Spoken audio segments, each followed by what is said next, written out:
नमस्कार जय जगन्नाथ लाड family express रा प्रथम मिनी ब्लॉग को आपण मानक बहुत बहुत स्वागत जनाऊँगी मु रेणु। तो यहाँ हूँ राखी पूर्णिमा ठू स्टार्ट करी तो काली थिला राखी पूर्णिमा आज मुझे सेयार करुच्ची आपण मानक सहित। तो ये देखु मु ठाकुर थाली सजाई जोटा कि फूल आउ तुलसी पत्र बाकी ठाकुर कपड़ा राखी सब रखी।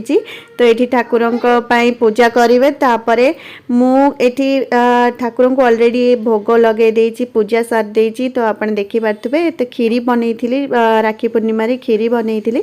तो खीरी भोग लगे आउे ये लाड थाली सजाई राखी बांधिया को जीव आम घर जे ओनर रोचंती पुओ को से राखी बांधे। तो सेठिकी जाऊँगी राखी बांध बोली। तो यार पूरा ब्लॉग टी आसो काली आपण मान पाखे पहुँच। तो से जल्दी जल्दी जाकि चैनल को सब्सक्राइब करूँ आ सहित पूरा ब्लॉग टी को देखु।